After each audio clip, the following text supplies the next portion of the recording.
Welcome to Business Way TV. This is Vietnam edition.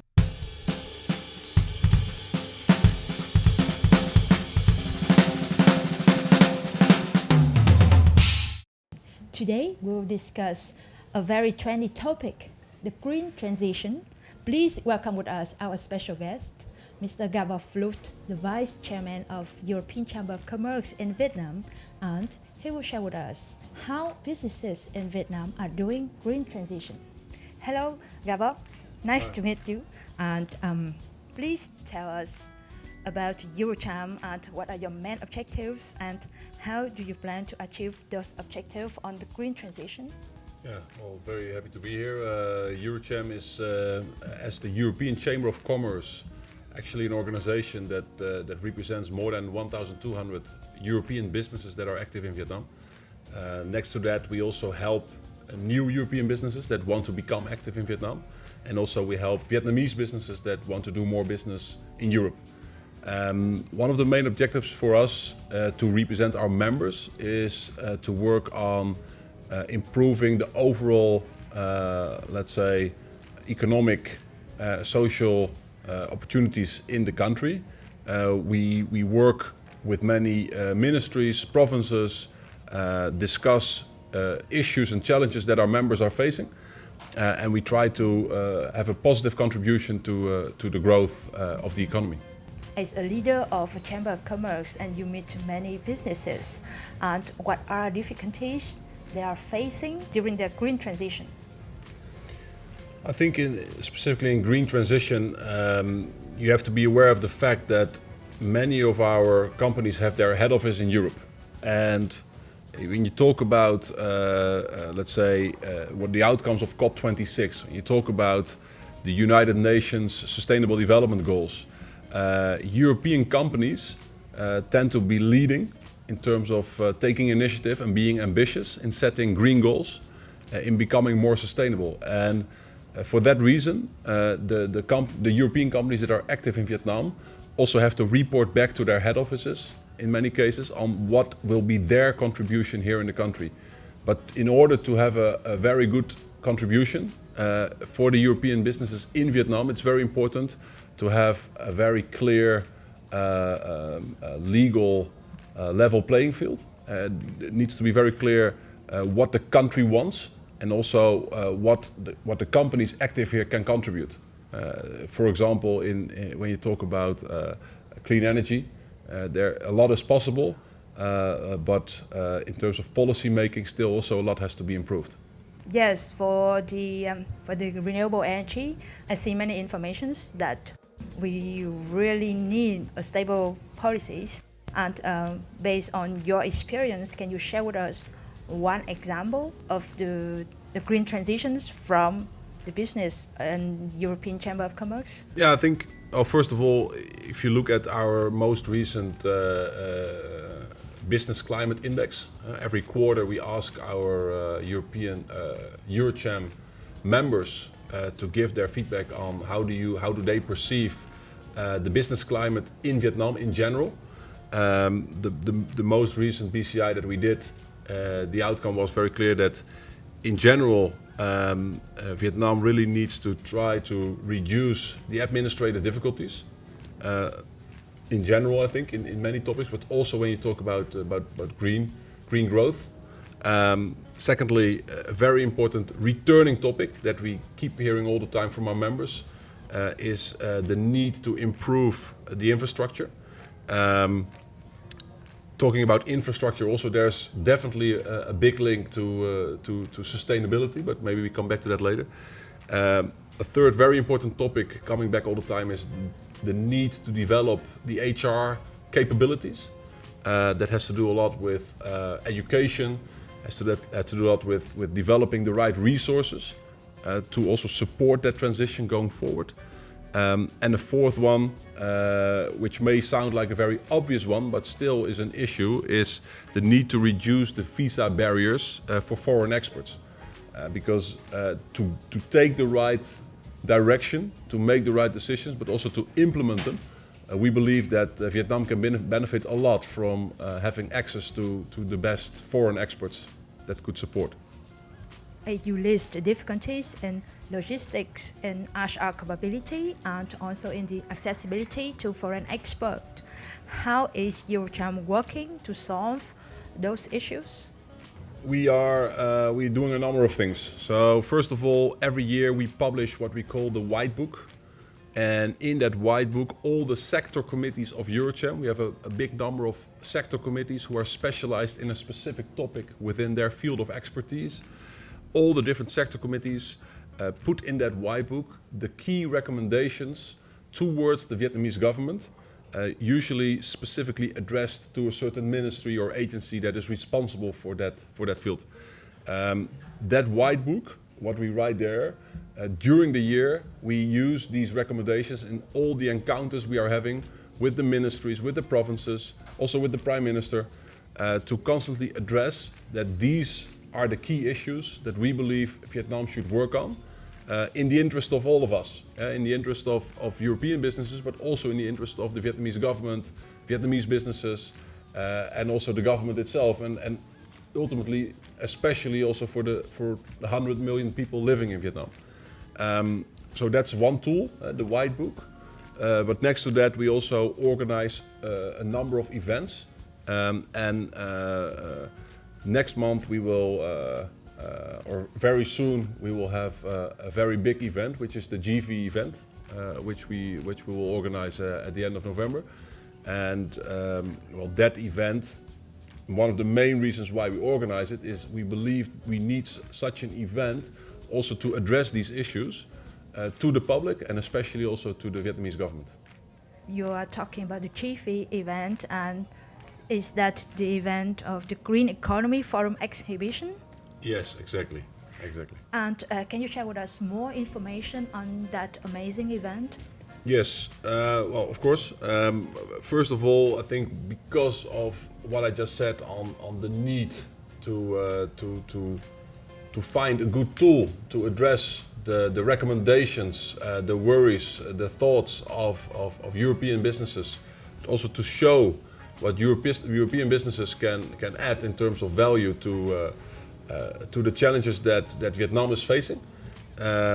We have decided that we want to organize this event together with many different participants. There's involvement of the European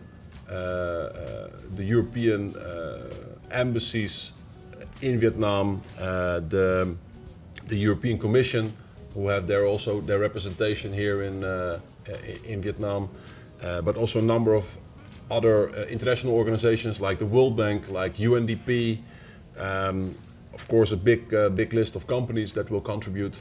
And we believe that it makes a lot of sense, and it will be also very interesting to bring specialists all over the world together and also to show to Vietnam what European businesses can contribute to a more sustainable and more green future for this country. Because if you look at the impact of climate change, all research shows that Vietnam is one of the most vulnerable countries. If you look at what can happen if we don't take action, certain parts of Vietnam may actually be sinking under or the sea, yes. under the sea. And also the salinity problem. Exactly, and myself, I'm from the Netherlands, so I'm from a country where more than 50% of the land is actually below sea level. Yes. Many years ago, we had to take action and we had to invest a lot of money in protection, but also still today, the Netherlands is also one of the more vulnerable countries. So when you talk about climate change, but also when you talk about climate adaptation, so what can you do to adapt to this the new reality, we believe that now is the time to take action. And last year, during COP26, the Vietnamese Prime Minister made a very strong commitment to the whole world. As one of the few leaders of a developing economy, he made a very hard commitment saying Vietnam will be carbon neutral by 2050. Yes. So in that road to 2050, a lot has to happen. During GV, during this exhibition, we will discuss in different forums with different groups, different people from all over the world. We will discuss what European businesses can contribute together with Vietnamese businesses and the Vietnamese government to work towards that very ambitious 2050 goal. Yeah, you're right. After the government commitment in COP26, our Power Development Plan 8 was adjusted to achieve that goal.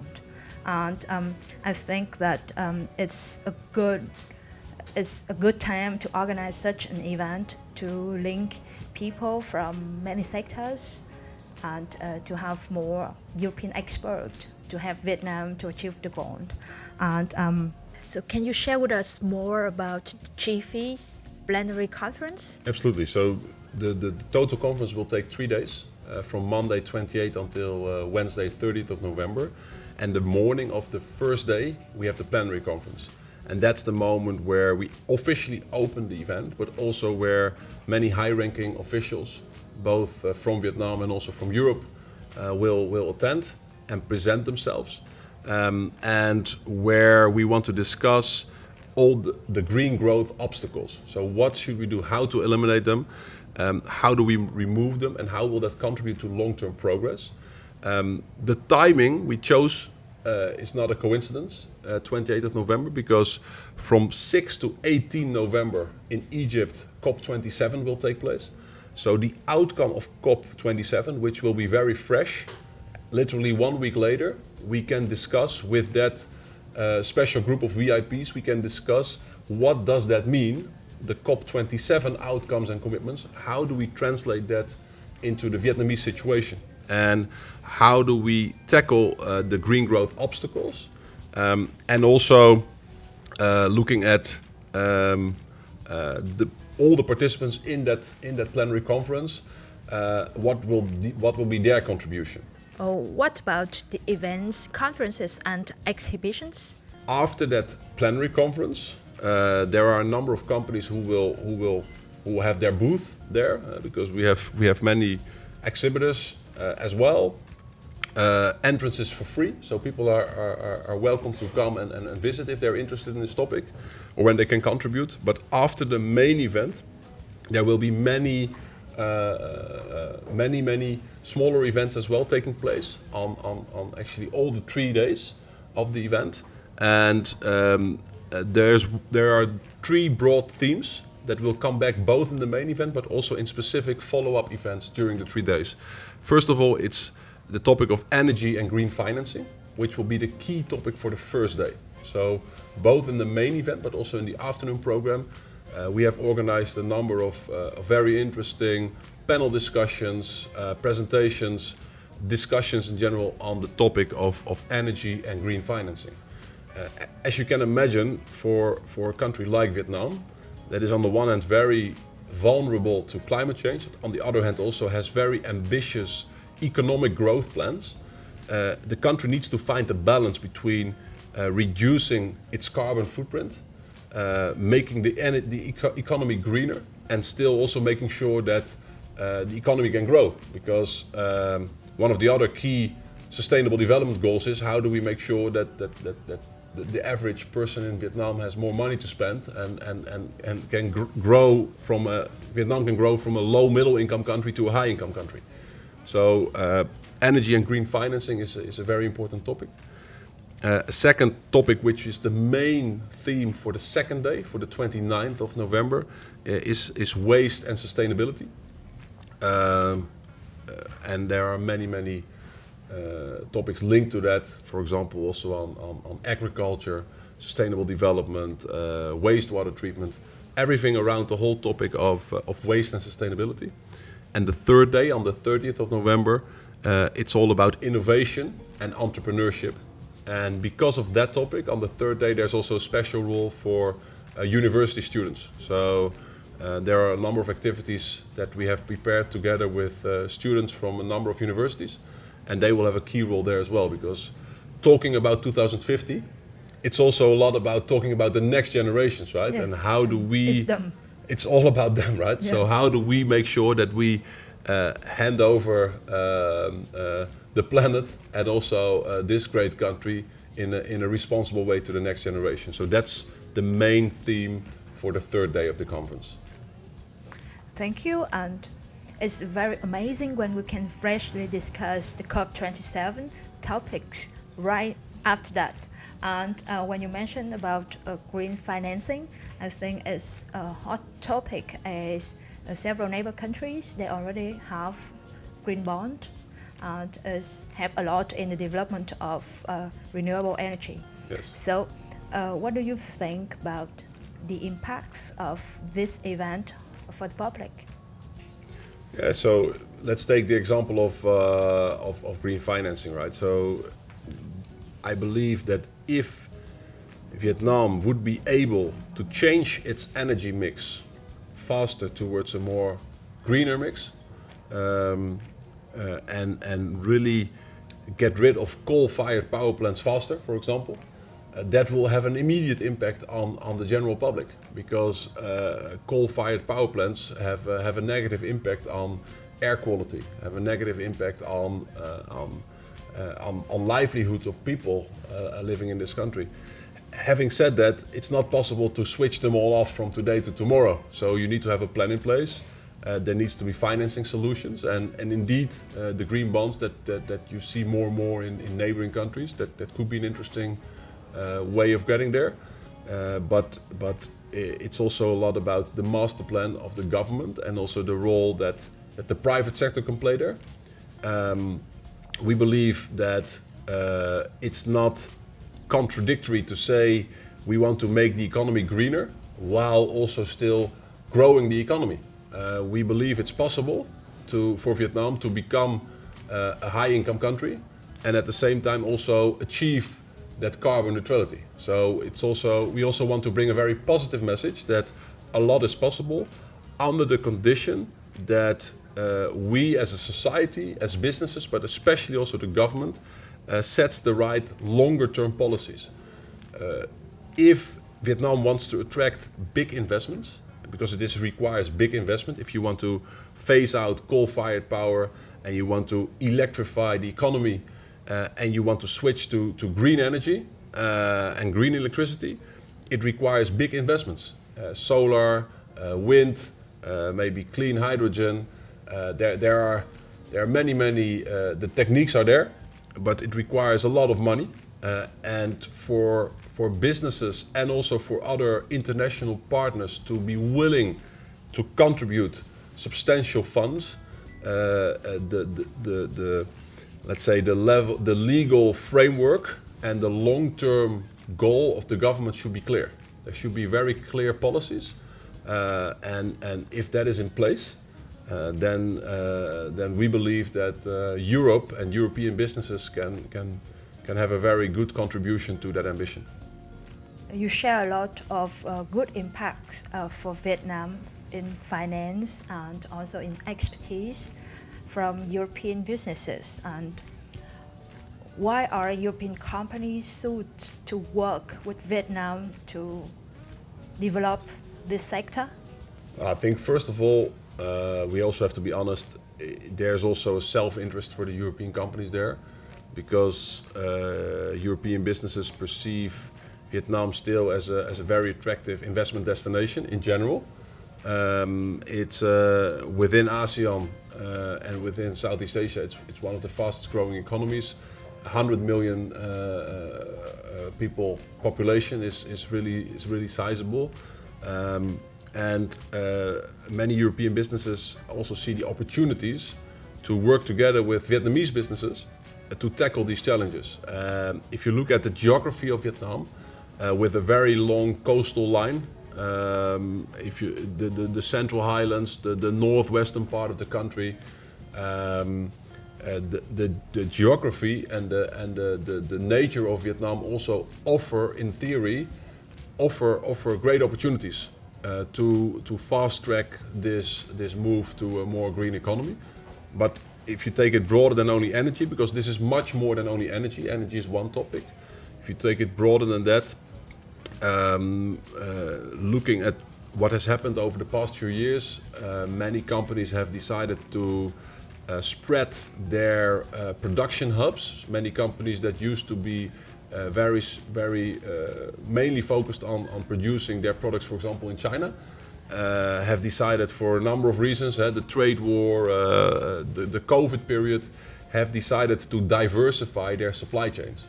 And in that diversification of supply chains, Vietnam has become one of the winners in terms of attracting new foreign direct investment. But for many of these countries, when they decide in which country do I want to put my next big investment to build a factory, to move my production, they also need to be able to explain that to their stakeholders. So the stakeholders within the shareholders, the stakeholders of large foreign companies, also large European companies, they are asking critical questions on what is this country thinking in terms of sustainable development? What are the policies of this country when it comes to, let's say, the COP26 commitments? When it comes to also having a level playing field, improving the administrative procedures. So, for these companies to convince their shareholders and stakeholders that Vietnam is the right investment destination, we need to work on this. Based on your information, why would you recommend Vietnam over its neighbors for green investment? I wouldn't necessarily say advising Vietnam over its neighbors, because I think everywhere in the world there is a need for making the right choices when it comes to green investments. Having said that, given the current level of the Vietnamese economy and also the expected growth of the Vietnamese economy in the coming years, the opportunities that are there, if you turn it around and if Vietnam would achieve that growth in a non-sustainable way, not taking into account the current carbon footprint, knowing that the economy will grow much bigger, you could also be heading for an environmental disaster. If you look at the streets in Vietnam today with all the motorbikes, we have all seen that during COVID, the air quality improved a lot because there was no transport on the road, there was no vehicles. So you see the impact of what would it mean if Vietnam would be able at some point to make the whole transport sector cleaner, right? If you talk about salt water intrusion in the Mekong Delta, which is the rice basket of the country and the whole region, in fact, but is also producing fruits, vegetables, fish, shrimp for many consumers all around the world. If we don't find a way to protect that very fertile area, it would be a disaster for the people living in the Mekong Delta. And for security. But also for security, exactly. Yes. Exactly. Thank you very much. And I learned that you are very fluent in Vietnamese, so I would like to say thank you in Vietnamese. Cảm ơn Gabor đã chia sẻ những thông tin rất là thú vị về lĩnh vực phát triển bền vững. Cảm ơn hôm nay Gabor cũng rất vui chia sẻ các cái chiến lược của Eurocham và cái sự quan trọng của GV sắp tới, và tôi cũng hy vọng là Việt Nam chọn lựa đúng hướng. Nếu mà chọn lựa đúng cái đường đi ấy, là chắc chắn là Việt Nam sẽ có rất nhiều cơ hội để thu hút các nhà đầu tư trong cái lĩnh vực phát triển kinh tế xanh, và cùng nhau với các doanh nghiệp Việt Nam, cùng nhau với chính phủ Việt Nam là sẽ cùng nhau có một cái trách nhiệm để chọn lựa cái sự phát triển bền vững. Thank you. And thank you very much for watching us, and we will come back with more interesting information.